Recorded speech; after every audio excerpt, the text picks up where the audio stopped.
Hey everyone, it's Kaylee here for Soy and Shea, and thank you so much for joining me for today's video where we're going to go and make the final Halloween soap that I have on offer.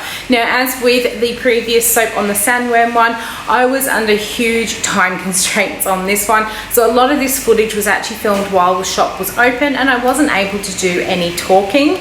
So I have done voiceover for the entire first part of this video. So let's go and see how I make my witching hour soap. Let's go. Okay, so the first thing we're going to do is make the moon embed for this soap, and it needs to be made the day before to ensure that it's actually saponified and set to go into the soap. So I've mixed in my lye water with my oils and just mixed it to a light trace, and now we're splitting it up for some colours. And I'm going for a very traditional coloured moon using some titanium dioxide with a little bit of blizzard mica for some shine, and then I've put in some Nimbus grey into a smaller amount of soap, and that's going to create the shadow effect on the moon. Going to get all that mixed in, and then we'll add in the fragrance oil, which is vanilla, patchouli and sandalwood, which I think is just absolutely perfect for a witching hour soap. It just reminds me of all the witches' potions and those sort of earthy tones that I associate with witches. So I've got all that mixed in, and I'm going to do an in the pot swirl, and I find this the best way to get really nice swirls in your moons when you're using PVC piping.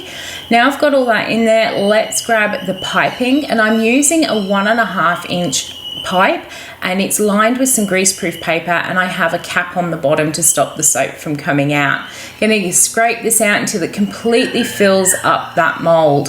Now while it's setting, I'm going to move on to making some little witches hats, and for that I've got some black soap dough, and I'm gonna roll it out to it's about 1 to 2 mil thick in between my film here, just to stop it from sticking to the bench and the rolling pin. Once it's all rolled out, I make sure it's not stuck to the film, and I'm gonna grab myself this little piping tip, and I'm going to use the base of it to create some round bottoms for the little witches hats, and we're going to make 6 at a time here.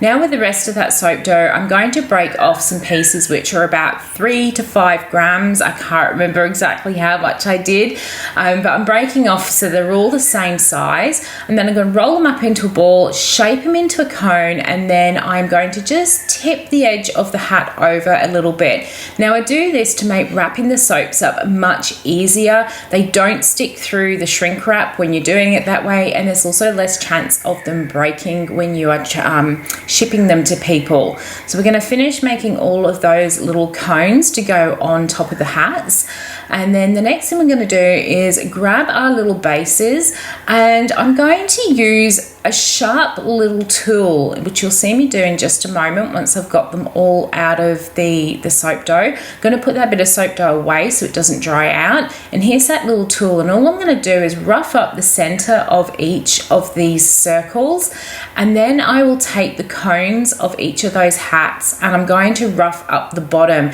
and this just helps them to actually adhere to each other. Now, once I've done all of that, I'm going to grab myself a little pot of water and a paintbrush.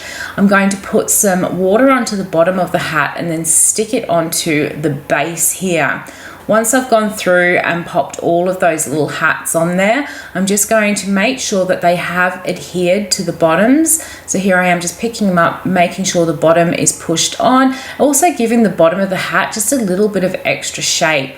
Now that I've got all of that done, it's time to make a little band, and I've made quite a few of these already. So I already have my purple all rolled out thin. It's about 1 mil thick, and all I'm going to do is wrap it around the bottom of the hat here to create that little band. And then I have a small piece of gold soap dough, and I'm going to take a tiny bit. Look at all that soap dough on my hand. I'm just going to roll it up and stick it to the edge of that band to create like the buckle. Now I'm going to go through and do all 6 of these hats exactly the same way. I did also go and wash my hands, so I didn't put any of that black soap dough onto the purple or the gold bits. So I actually work in progression when I'm doing this sort of stuff. I just find it really quick and easy to do the same task repeatedly. So I generally only do 6 embeds at a time so it doesn't dry out on me, and that's just enough that we can get this progressive line going, and they just come up so much quicker, and usually they look a little bit more the same because you're working, you're doing the same thing over and over again. Now that we've got all those little buckles on there, it is time to go and look at the soap. It is almost the next day. There we go. It's the next day and it's time to unmold this moon in bed. And the first thing you might notice, it is very, very yellow. Now I have used this fragrance oil in the past and I know that it goes yellow, but over the curing process of this soap, it does go back to white, which you would have seen in the cover photos. Now that we've got the moon out, it is time to move on to making the main soap. And again, as always, I'm putting my lye water into my oils and giving it a mix. Now I have taken into account the oil that went into the moon in bed, and I've taken that off the total amount I usually use in my soap molds. Going to split it out for some colors, and we're using some really bright neons here, and I'm being really careful this time. I just want some real fine swirls going through this soap, so I'm trying not to pour off too much soap.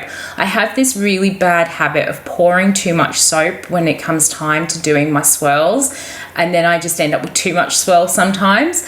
But this time I'm trying really hard to keep it to its minimum so we get some really fine wispy lines. We've got all that mixed in, and I'm going to put my fragrance oil in, but I'm only going to put it into my black, and that's because I just didn't want my neons to accelerate or do anything funny on me. I do really struggle using neons in my soap. They always move quickly, so I just didn't want them to move quick. I want some really nice fine lines going through. Now I did also try to do something on here, and I realized that I really wasn't thinking. It was a spur of a moment sort of decision. You saw me put some gold mica into that black, and I wanted to see what would happen if I just put gold mica and gave it just a very fine stir. But what I should have done was actually put the fragrance in, stirred that in, then added the gold. But you'll see what actually does happen at the end of this video, and it's something I definitely want to try again next time and do it right. I'm just pouring in a layer of my black soap here, and we're going to pop the moon in bed. I'm a little bit concerned because it is actually quite fluid, and I didn't want my moon to drop all the way to the bottom, but as with my other soaps, I'm on a time crunch, so I just don't have time to wait for it. So I just hoped for the best. While I was pouring my black in here, it suddenly occurred to me that my witch's hats are black and my soap is black, and you might not be able to see them. So when I'm scraping out these neon colors, I'm making sure to put it all to the one side of the mold, so I've got somewhere to sit my witch's hats so they can be seen on top of the black soap dough. I then also decide, once I get these scraped out, that I am going to put some gold mica across the top, which will hopefully also help the little witch hats to be seen. Just giving that color a bit of a swirl just to give it a bit of interest, and then I'm going to grab that gold mica and give it a bit of a dusting across here, and then it's time for me to put the little witches hats on here. I'm so sorry guys, I did it once again. I actually changed the tripod that the camera was on so we could get a closer look. It would be putting the witches onto the soap, and then I didn't push record. Well, actually I think I did, but the button feels really, really sticky. So I'm gonna have to either try and work out how to clean it, or it's time for another new camera, which I have got my eye on one. Anyhow, all the little witches hats are on the top of our witching hour soap. We're gonna leave this one set overnight, and we'll be back very shortly, and we'll cut it open and see what we've got on the inside. Alright, we're going to cut into witching hour, and because I've got a spare couple of minutes, I have actually shut the door, turned the music off so I can actually talk to you while I am cutting this one. So let's get this one lined up on Ida. Now I did try a very brief experiment. I'm keen to see if it did work at all, but because it was very much so a spur of the moment decision to try it, I really wasn't thinking it through properly. And that sort of decision was, I wonder what would happen if I just dumped in some mica powder but didn't really stir it all the way through. Now, if I'd actually been thinking about it properly and decided to do that experiment much sooner, I've just knocked off a couple of buttons off my witch's hats, I'll have to put some new ones on. If I'd actually been thinking about that sooner, I would have realised that the first thing I should have done was mixed in the fragrance, then put in the gold and give it a very brief stir. but it is what it is. I'll try it again next time. But that, ooh, is the inside. That looks like there's a twig sticking across that moon. It's very interesting there. It's probably a little bit more muddied than what I had hoped for, but it does almost look like, I can never say it, I'll just say it the cheats way, it looks like the Northern Lights going through it. It's the closest I've ever managed to kind of get that effect in the soap.